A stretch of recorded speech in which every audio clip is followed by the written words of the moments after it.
udah nggak punya power, nggak ada poinnya lagi. Aduh, susah banget itu udah. Dapat print itu saya nggak perlu baca ya kan.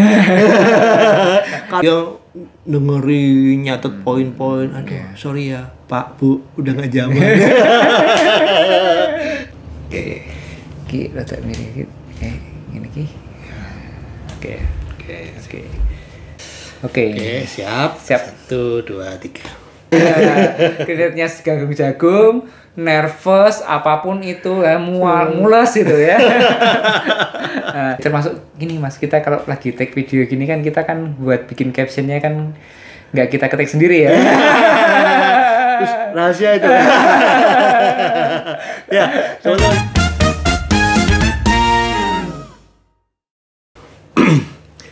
Halo sobat Kamardeva Podcast. Nah, jumpa lagi dengan kita. Kali ini kita bahas tentang pentingnya presentasi di dalam dunia pendidikan saat ini.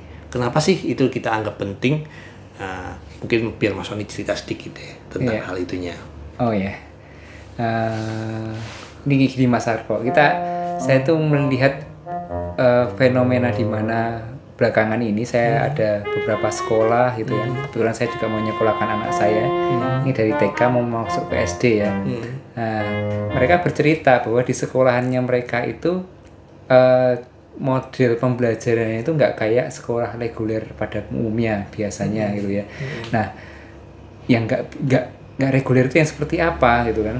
Nah, ini saya dengar bahwa mereka itu anak-anak ini gitu kan, ini sudah dilatih untuk presentasi, mempresentasikan apa yang mereka kerjakan. Jadi itu yang saya lihat bahwa kok beda ya metode asesmennya gitu ya. Metode asesmennya ini kayak kalau saya lihat udah kayak pendadaran itu. Kita kan selama bersekolah dulu kan zaman saya ya, SD tesnya ya pilihan ganda kalau nggak IC gitu kan. Nanti itu yang menentukan kelulusan saya naik ke kelas 1, dari kelas 1 ke kelas 2, kelas 3. Itu kan yang menentukan cuman itu tadi. Kalau nggak IC ya pilihan ganda itu tadi kan. Atau kalau nggak ya ada mengarangnya lah kadang-kadang kalau bahasa Indonesia itu. Itu yang menentukan saya boleh naik ke level selanjutnya kan di selama jenjang bersekolah itu. Dari kelas 1, 2, 3 sampai kelas 6. Sampai nanti masuk SMP, masuk SMA. Cara saya dinilainya itu dengan cara seperti itu gitu. Baru setelah kuliah aja masih pakai cara kayak gitu. Pakai cara itu gitu kan. Cuman sekali Mas seumur hidup. Apanya? Kita di-assess pakai cara yang beda. Oh, kapan itu? Pas kapan? Enggak, nyadar enggak? Kita ada satu kali seumur hidup kita di-assess dengan cara yang beda. Pas pendadaran. Oh iya, pas mau lulus kuliah gitu kan, itu pendadaran. Itu baru kita presentasi yang kita buat. Proyek yang kita buat, skripsinya yang kita kerjakan itu kita presentasikan gitu kan. Nah, baru saat itulah kita punya experience untuk mengalami presentasi itu gitu. Padahal kita dari TK, SD, SMP, SMA enggak. Sampai kuliah pun enggak. Terakhir doang pas kuliah. Kadang ya kalau di kuliah kadang presentasi ya adalah waktu kuliah ya. Kadang-kadang presentasi, tapi itu enggak menentukan nggak menentukan kita boleh tidaknya kita untuk naik ke jenjang selanjutnya gitu deh. Jadi kita nggak dinilai pakai cara itu, cuman sekali aja seumur hidup kalau menurut saya. Kalau yang saya alami ya, kalau nggak tahu kalau teman-teman yang lain sudah sering presentasi, tapi yang saya alami itu cuman sekali. Nah ini yang balik lagi, ketika saya dengar cerita bahwa ada anak teman saya ini kok di sekolahnya itu menggunakan metode presentasi untuk ketika akhir semester gitu ya, untuk menentukan bahwa si anak ini sudah menguasai atau tidak, saya jadi sejak SD udah kayak gitu. Kenapa kok di SD reguler gitu ya, itu sekolah-sekolah reguler itu nggak kayak gitu. Nah ini jadi pertanyaan kan akhirnya. Lalu efek dari itu apa? Efek dari itu adalah ketika kita waktu presentasi zaman kuliah itu, waktu pendadaran itu karena itu baru pertama kali kita presentasi serius ceritanya kayak gitu, mempresentasikan project. Pasti keringatnya sejagung-jagung. Keringatnya sejagung-jagung, nervous, apapun itu ya, mules gitu ya. Nah, itu kan yang terjadi. Ya, gitu kan. betul. Nah, ini kita lihat bahwa ini kayaknya ada yang salah ini gitu kan, ada yang salah ini. Nah, bagaimana kalau itu dilakukan sejak awal kayak temen khususnya anak saya ini gitu kan. Wah, ini merubah segalanya bisa jadi gitu kan. Nah itu. Tapi menurut aku memang itu di zaman sekarang sudah mulai cocok, itu harus dirubah, Mas. Kalau tadi kan kita Mas Sony bercerita tentang tes di sekolahan itu masih dengan tes biasa gitu kan. Kalau tes biasa pilihan ganda itu kan yang benar cuma satu gitu. Padahal dalam kehidupan kenyataan kita pilihan tuh juga banyak, yang benar juga banyak gitu ya kan. Itu yang pertama. Yang kedua juga sekarang kalau upamanya guru-guru menyuruh anak murid untuk merangkum buku. Kalau zaman kita dulu kan kayak gitu ya kan. Kita disuruh merangkum buku paket namanya waktu itu ya kan. Nah sekarang itu udah ada teknologi yang rangkum, itu teknologi namanya apa? AI. Silakan nanti tinggal cari aja judul bukunya. Oke, saya mau ringkasan untuk buku ini. Oh udah dapat, bagus gitu ya. Nanti tinggal kita tambah-tambah dikit. Artinya tugas itu udah nggak relevan lagi karena mau dipakai untuk penentu kamu menguasai atau enggak materi itu. Okay. Kan saya cuma tinggal nyuruh di Google atau di Bing gitu ya. Nanti pakai AI-nya suruh ringkas. Sebenarnya udah selesai, dapat print. Itu saya nggak perlu baca ya kan. Kalau dulu mungkin kita baca buku, ringkes, nulis bab. Saya ringkesnya baru sampai bab 5, padahal ada 10 bab gitu ya kan. Ya sekarang waktu 5 menit aja udah berapa bab buku dalam satu buku udah bisa langsung cuma hadir dalam bentuk 2 lembar kertas gitu ya. Ya termasuk gini Mas, kita kalau lagi take video gini kan kita kan buat bikin captionnya kan nggak kita ketik sendiri ya. Terus rahasia itu. Ya teman-teman, jadi buat teman-teman guru juga hati-hati nih, karena kita kemarin tahu itu karena ini kita jelaskan ke teman-teman guru ya. Kita waktu buat deskripsi video YouTube kita itu kita tidak saya atau Mas Sony itu dengerin lagi videonya terus nyatet tuh kira-kira poin-poinnya yang penting ini gitu ya. Kita nggak ngelakuin itu ya. Kita nggak ngelakuin itu. Kita tinggal ngeklik satu tombol aja itu sudah selesai gitu. Dan ditambahin perintahnya aja. Oh, saya minta yang seperti ini. Bahasanya formal non formal seperti ini ya. Nanti muncul sendiri ya. Iya, dan itu udah bagus. Tinggal kopas. Nah, hati-hati buat guru-guru yang masih senang menyuruh anak muridnya untuk meringkas dari mendengarkan video-video di YouTube ya. Nah, itu juga nanti udah mubazir itu tugasnya itu karena si anak bakalan menggunakan teknologi untuk ngelakuin itu. Betul. Ya. Jadi nggak perlu dia, wah ini video pembelajarannya 30 menit, 45 menit, wah dia dengerin, nyatet poin-poin. Aduh, sorry ya Pak, Bu, udah nggak zaman. Nah, ini bahayanya Mas, kemajuan teknologi yang ada sekarang, salah satunya adalah ini sih sebenarnya. Kalau menurut saya malah sebenarnya bukan bahaya, maksudnya bahaya. Gimana? Jadi ini harusnya jadi sebuah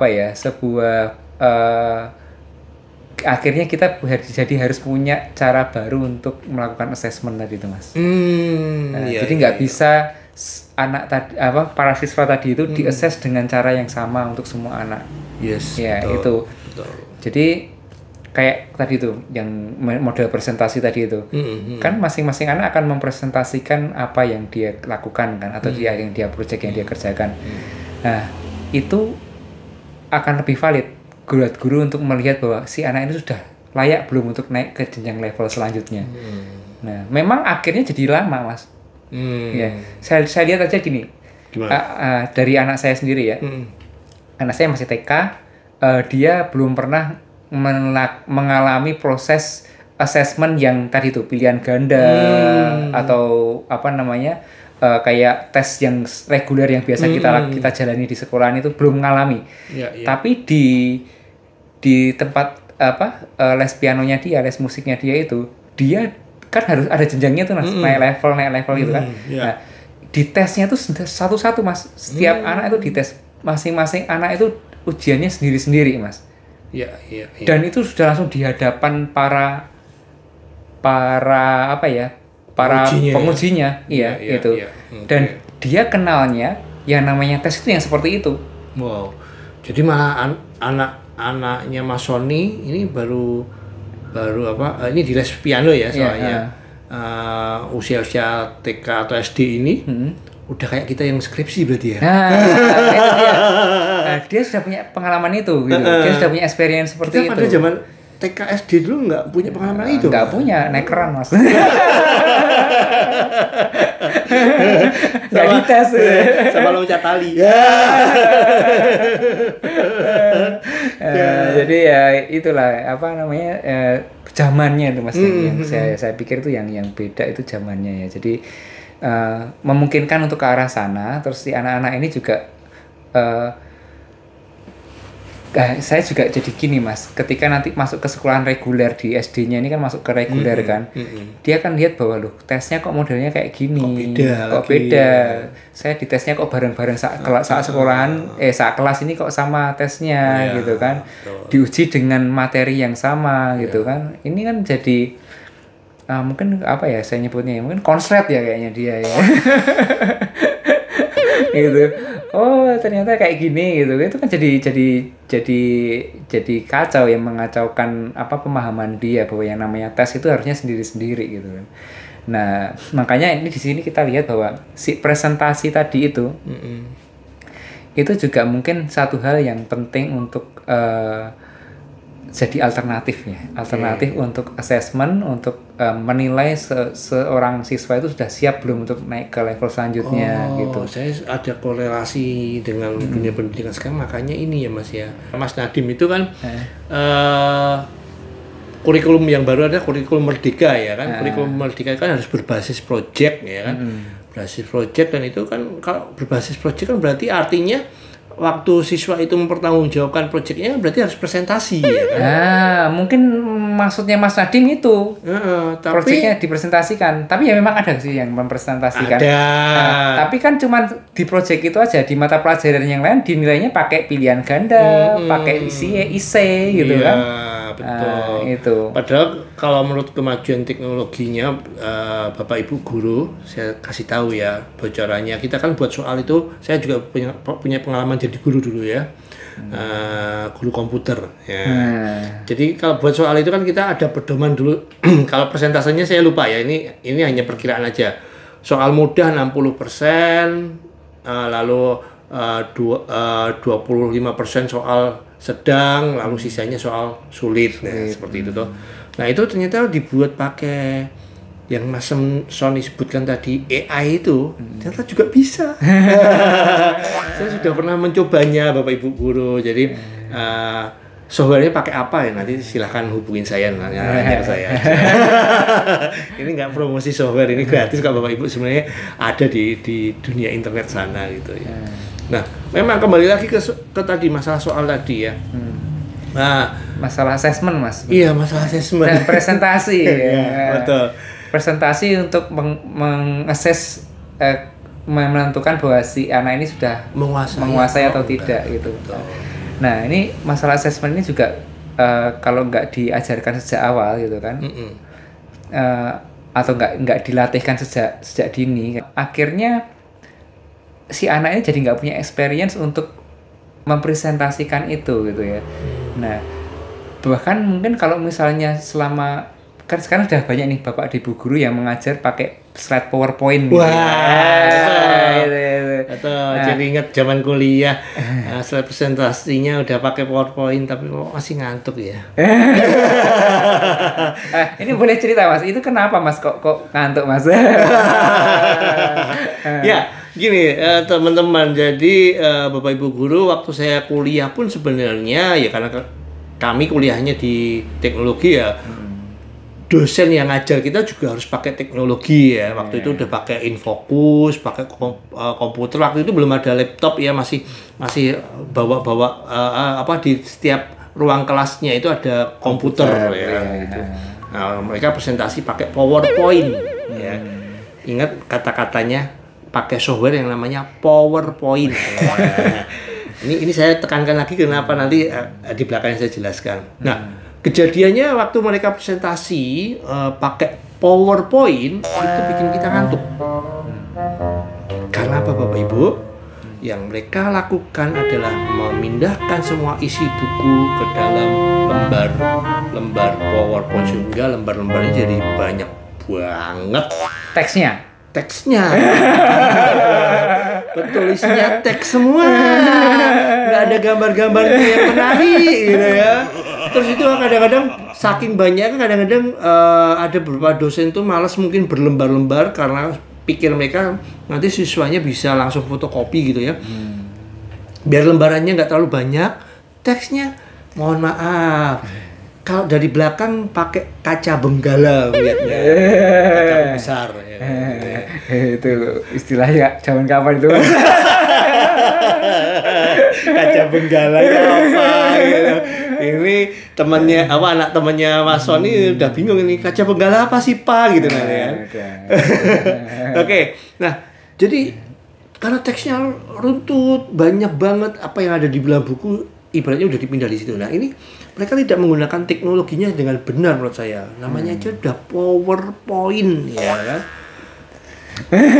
Saya udah ngulang berapa kali. Bukan power content ya, Mas. Iya. Bukan power text. Itu tadi. Aduh, udah banyak banget. Udah di poin-poin sih, tapi satu poin itu masih panjang. Kayak satu paragraf gitu lah. Satu poin.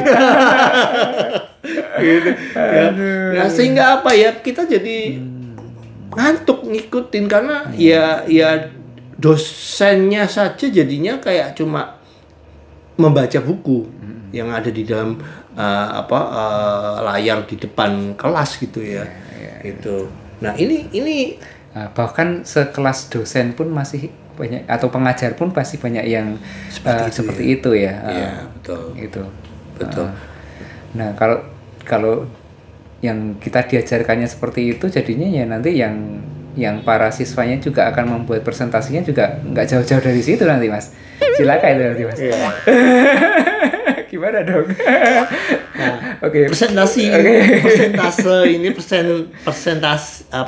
ini ada ilmunya teman-teman. Ya. Yang paling sederhana adalah itu tadi saya udah nyebut merek berkali-kali, ini harusnya dapat endorse nih dari Microsoft ini. PowerPoint artinya ada poin-poin yang ada di sana. Nah, paling enggak seperti ini teman-teman. Kalau teman-teman pernah lihat, coba searching aja di Google ya, presentasi ala Steve Jobs. Nah, itu juga menarik. Itu menarik karena Steve Jobs ini sekarang menjadi trendsetter untuk apa ya? Presenting ya, cara presentingnya dia begitu ya. Nah, dia menampilkan apa? Banyak gambar-gambar.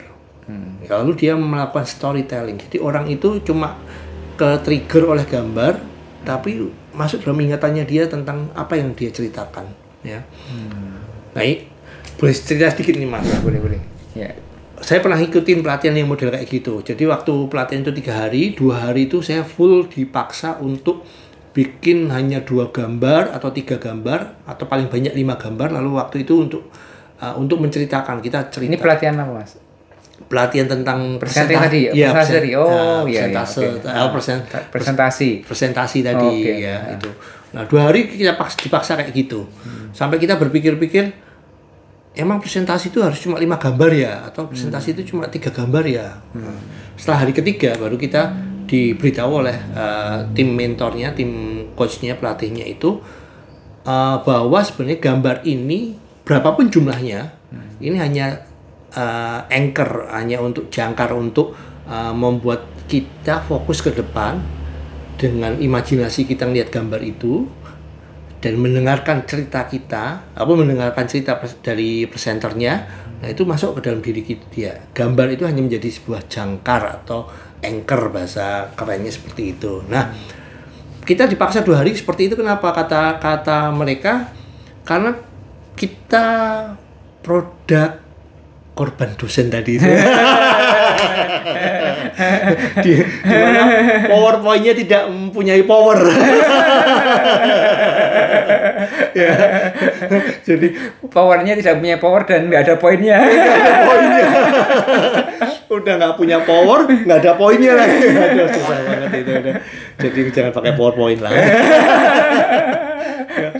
Pakai Canva.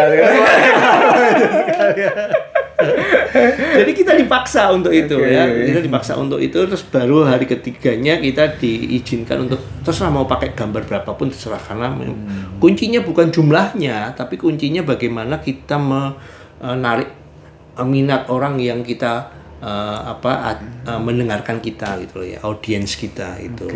Itu tekniknya, teknik presentasi. Nah, saya rasa ini penting loh Mas Sony, ini diajarkan di sekolah-sekolah pola-pola ini. Iya. Dan kalau itu jadi kayak habit yang dilakukan terus-menerus gitu ya, itu resultnya saya pikir akan ada perubahan yang luar biasa Mas Arko di sistem pendidikannya kita gitu ya. Yes, betul. Jadi nggak yang tesnya itu nggak berdasarkan A B C D E, milih pilihan ganda, terus pakai tes yang yang IC gitu-gitu, hafalan gitu ya. Hafalan semua. Itu nanti cilaka Mas. Kalau masuk ke real world si anak-anak ini gitu loh ya. Karena di real world itu yang dihafalkan itu mungkin nggak kepake gitu ya. Dan pilihan gandanya juga misalnya ada 5 tadi dulu kita pernah bahas ya di video yang kemarin ya. 5 jawaban ini kan kalau di pilihan ganda hanya 1 yang jawaban yang benar. Nah, padahal di real world itu mungkin di dunia nyata itu bisa jadi jawaban benar itu nggak cuma 1. Yes, betul. Itu ada banyak beberapa alternatif jawaban yang mungkin bisa jadi benar juga selain jawaban yang itu. Betul. Nah, jangan sampai anak-anak kita, anak-anak yang zaman sekarang itu jadi kayak kita juga. Karena ini Mas, presentasi yang saya rasakan juga sebenarnya gini. Waktu kita dulu skripsi ya, itu sebenarnya ternyata itu menjadi titik awal saya. Karena ternyata selama ini banyak pekerjaan saya lakukan dengan presentasi. Waktu saya kerja menjadi sales ya, itu juga pakai presentasi gitu ya. Jadi waktu saya juga mulai jadi coach trainer itu juga pakai presentasi. Artinya banyak banget manfaatnya ya. Nah, tapi kemarin saya juga sempat tertarik ini dengan istilahnya Mas Sony. Kita present itu tidak hanya dengan kata-kata. Ini juga. Nah, kayak ini tadi itu yang saya sampaikan tadi Mas. Kayak anak saya waktu les piano tadi itu. Dia presentnya nggak pakai kata-kata loh.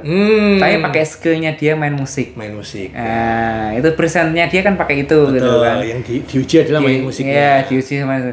Bisa juga presentnya kalau misalnya dia adalah desainer atau pelukis gitu ya. Hasil karya lukisan yang dia pamerkan itulah presentasinya dia.